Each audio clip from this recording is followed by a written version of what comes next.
Assalamualaikum warahmatullahi wabarakatuh. Perkenalkan, kami dari kelompok 27 akan mempresentasikan tugas mata kuliah Rekayasa Perangkat Lunak. Pada tugas kali ini, kami telah merancang konsep website bernama Sahabat Masjid. Sahabat Masjid adalah platform berbasis web yang dirancang untuk mempermudah jamaah untuk mengakses informasi terkait masjid secara praktis dan efisien. Website ini dapat diakses melalui berbagai perangkat, baik smartphone, laptop, maupun komputer. Tujuan utama dari website ini adalah untuk memberikan kemudahan bagi jamaah yang tidak selalu bisa hadir di masjid untuk tetap mengikuti perkembangan kegiatan dan laporan keuangan masjid.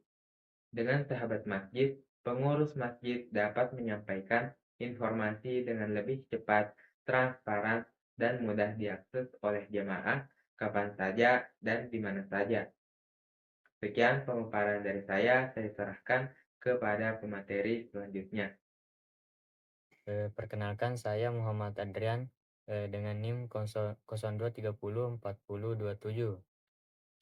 Melanjutkan pemaparan sebelumnya yang telah menjelaskan secara umum mengenai aplikasi Sahabat Masjid. Pada bagian ini saya akan menjelaskan dua poin penting, yaitu latar belakang dan tujuan pengembangan web Sahabat Masjid. Yang pertama, mari kita bahas mengenai latar belakang dari pengembangan aplikasi ini. Di area digital seperti sekarang, kebutuhan masyarakat terhadap informasi yang cepat, mudah diakses, dan transparan semakin meningkat, termasuk dalam lingkungan masjid. Namun kenyataannya, tidak semua jamaah bisa hadir langsung ke masjid karena berbagai alasan seperti pekerjaan, jarak tempat tinggal, atau kondisi lainnya. Hal ini menyebabkan informasi penting seperti kegiatan masjid, laporan keuangan, dan jadwal ibadah seringkali tidak tersampaikan secara menyeluruh. Maka dari itu, dibutuhkan solusi digital yang mampu menjembatani komunikasi antara pengurus dan jamaah tanpa terhalang jarak dan waktu. Web Sahabat Masjid hadir sebagai jawaban atas tantangan tersebut, dengan harapan dapat menjadi jembatan yang memperkuat hubungan antara masjid dan jamaahnya, serta mendorong partisipasi aktif masyarakat dalam memakmurkan masjid. Selanjutnya, kita masuk ke bagian kedua, yaitu tujuan dari pengembangan web Sahabat Masjid.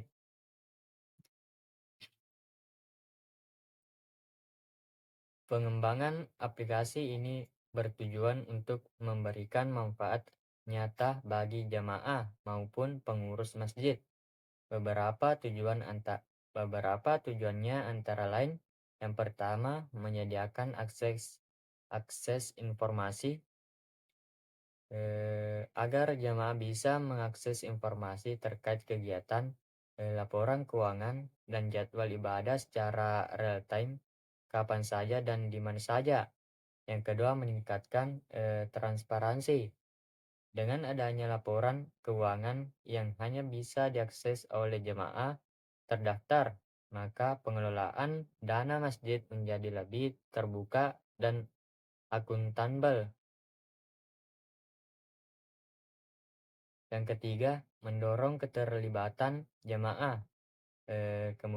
Kemudahan akses informasi ini diharapkan mampu mendorong partisipasi jemaah dalam setiap kegiatan dan program yang diadakan. Yang keempat, mendukung digitalisasi masjid. Aplikasi ini juga membantu masjid untuk menyesuaikan diri dengan perkembangan teknologi, sehingga pelayanan kepada jamaah bisa lebih modern dan efisien. Demikian penjelasan saya mengenai latar belakang dan tujuan pengembangan web Sahabat Masjid. Semoga penjelasan ini bisa menambah pemahaman kita semua mengenai pentingnya digitalisasi dalam pengelolaan kegiatan masjid.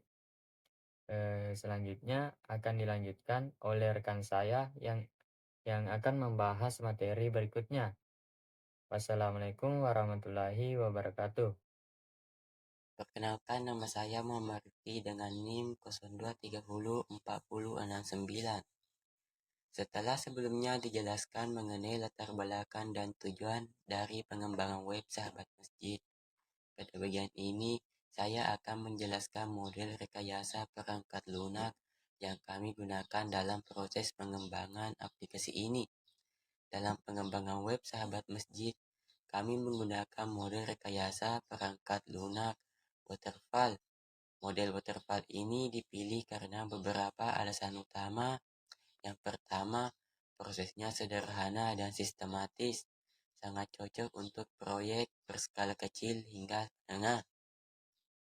Yang kedua, mudah dalam pengelolaan karena tahapan dilakukan secara berurutan dan terdokumentasi dengan baik. Yang ketiga, minim risiko perubahan kebutuhan karena seluruh analisis dilakukan secara menyeluruh di tahap awal.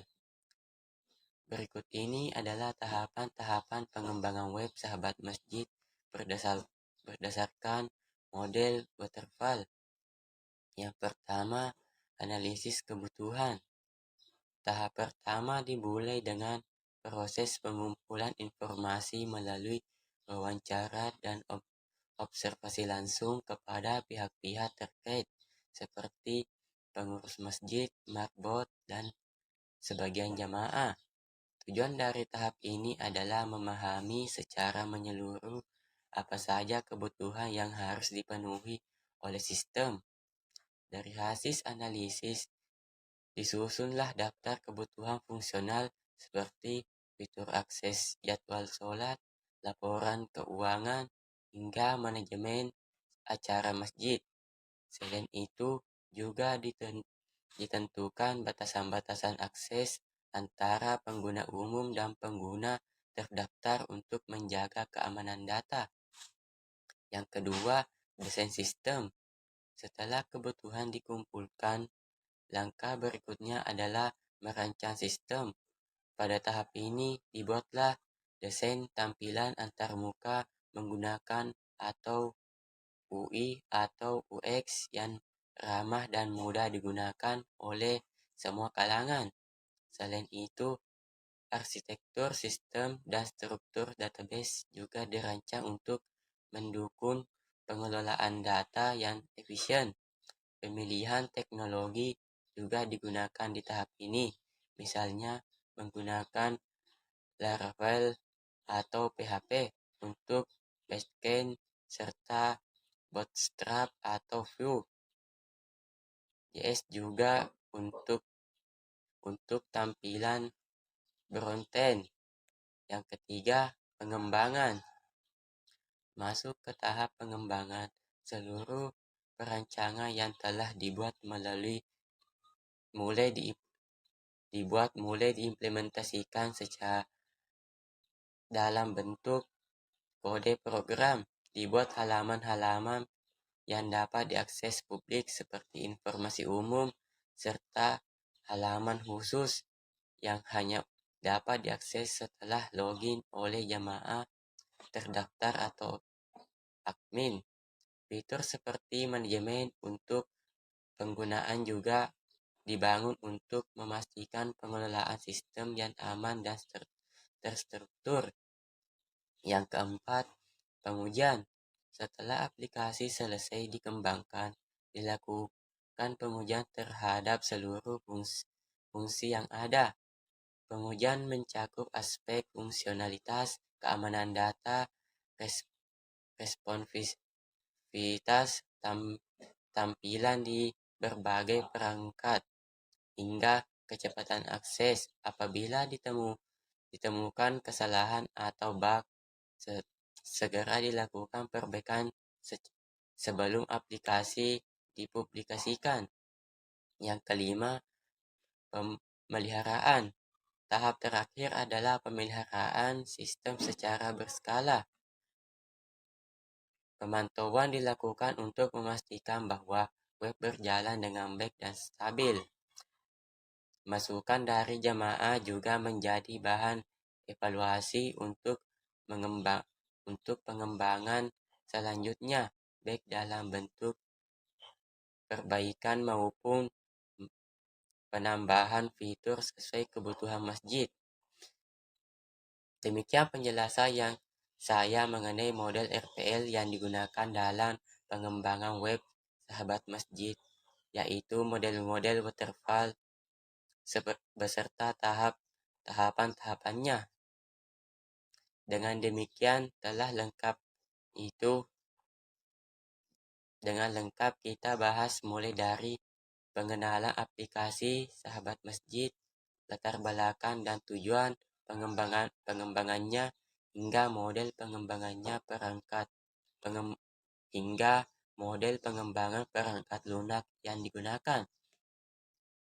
Tahapannya, aplikasi ini dapat menjadi solusi digital yang mempermudah akses informasi, meningkatkan transparansi, serta mendorong partisipasi jamaah dalam kehidupan masjid. Terima kasih atas perhatian dan waktunya.